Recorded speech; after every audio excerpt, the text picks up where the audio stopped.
Chapter 4 of The Hidden Hand. This recording is in the public domain. Recording by Bridget. The Hidden Hand by E.D.E.N. Southworth. Chapter 4. Capitola.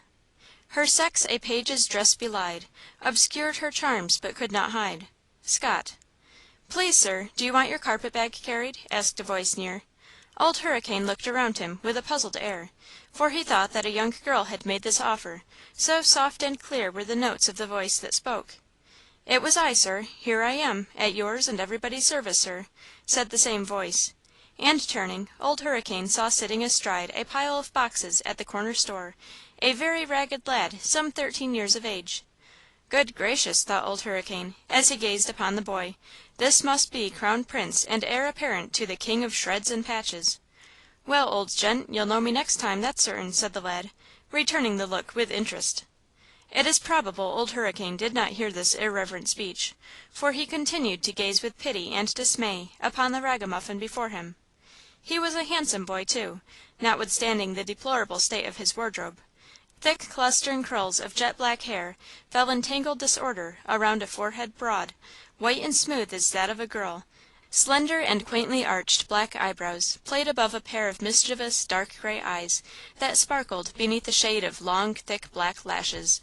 A little turned-up nose and red, pouting lips completed the character of a countenance full of fun, frolic, spirit, and courage.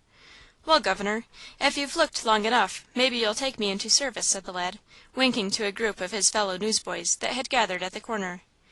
"Dear, dear, dear! He looks as if he had never in his life seen soap and water, or a suit of whole clothes!" ejaculated the old gentleman, adding kindly, "Yes, I reckon I will give you the job, my son." "His son! Oh, crikey, do you hear that, fellows? His son! Oh, Lor', my governor's turned up at last! I'm his son! Oh, Gemini! But what did I tell you? I always had a sort of impression that I must have had a father in some former period of my life, and behold, here he is! Who knows but I might have had a mother also? But that isn't likely. Still, I'll ask him.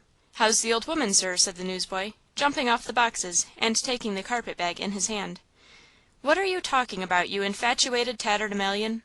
Come along! If it weren't for pity I'd have you put in the pillory!" exclaimed Old Hurricane, shaking his cane at the offender. "Thankee, sir. I've not had a pillow under my head for a long time." "Silence, ragamuffin!"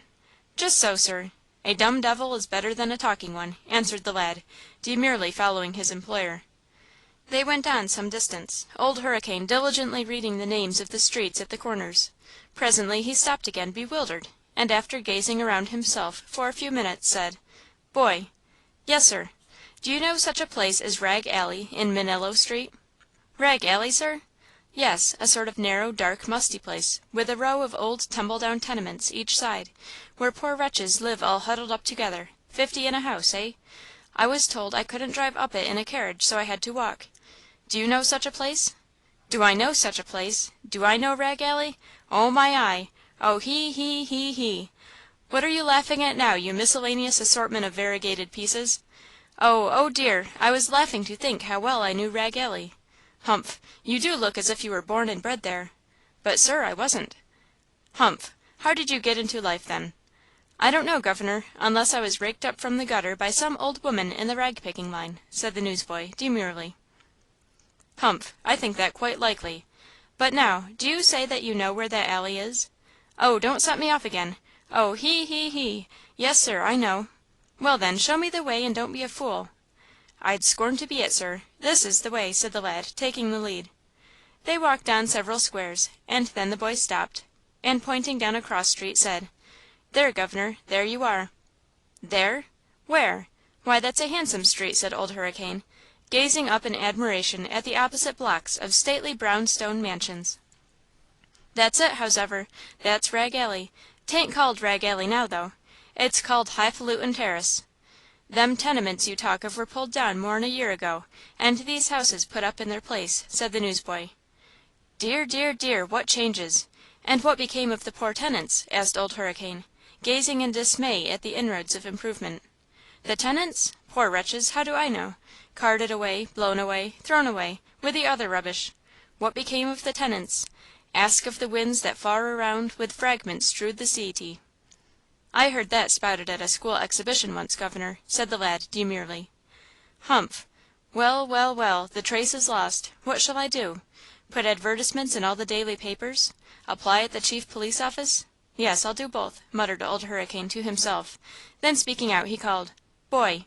"Yes, sir." "Call me a cab." "Yes, sir." And the lad was off like an arrow to do his bidding. In a few moments the cab drove up. The newsboy, who was sitting beside the driver, jumped down and said, "Here it is, sir." "Thank you, my son. Here is your fee," said Old Hurricane, putting a silver dollar into the lad's hand.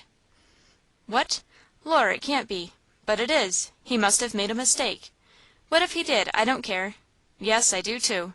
Honor bright!" exclaimed the newsboy, looking in wonder and desire and sore temptation upon the largest piece of money he had ever touched in his life. "Governor!" "Well, boy?" said the old gentleman, with his feet upon the steps of the cab. "You've been and done and gone and give me a whole dollar by mistake." "And why should you think it a mistake, you impertinent monkey?" "Your honor didn't mean it." "Why not, you young rascal? Of course I did. Take it and be off with you," said Old Hurricane, beginning to ascend the steps. "I'm a great mind to," said the newsboy, still gazing on the coin with satisfaction and desire. "I'm a great mind to, but I won't. 'Tain't fair. Governor, I say!" "What now, you troublesome fellow?" "Do stop a minute! Don't tempt me too hard, 'cause, you see, I ain't sure I could keep honest if I was tempted too hard." "What do you mean now, you ridiculous little ape?" "I mean I know you're from the country and don't know better, and I mustn't impose upon your ignorance." "My ignorance, you impudent villain!" exclaimed the old man, with rising wrath. "Yes, governor. You hain't cut your eye teeth yet. You hain't up to snuff. You don't know nothing. Why, this is too much for toting a carpet bag a half a dozen squares, and it's very well you fell in with an honest lad like me that wouldn't impose on your innocence. Bless you, the usual price isn't more'n a dime, or if you're rich and generous, a shillin', but–" "What the deuce do I care for the usual price, you perfect prodigy of patches? There, for the Lord's sake, go get yourself a decent suit of clothes. Drive on, cabman!" roared Old Hurricane, flinging an eagle upon the sidewalk and rolling off in his cab. "Poor, dear old gentleman! I wonder where his keeper is? How could he have got loose? Maybe I'd better go and tell the police. But then I don't know who he is or where he's gone. But he is very crazy, and I'm afraid he'll fling away every cent of his money before his friends can catch him. I know what I'll do. I'll go to the stand and watch for the cab to come back, and ask the driver what he has done with the poor, dear old fellow," said the newsboy, picking up the gold coin and putting it into his pocket. And then he started, but with an eye to business, singing out, "Herald, Tribune, Express, last account of the orful accident steamer," etc., etc., etc., selling his papers as he went on to the cab stand. He found the cabman already there, and to his anxious inquiries as to the sanity of the old gentleman, that Jehu replied, "Oh, bless your soul, crazy? No, no more'n you or I. He's a real nob, a real Virginian, FFV, with money like the sands on the seashore. Keep the tin, lad. He knowed what he was a-doin' on." "Oh, it almost scares me to have so much money!" exclaimed the boy, half in delight, half in dismay. "But to-night I'll have a warm supper and sleep in a bed once more. And to-morrow a new suit of clothes. So here goes!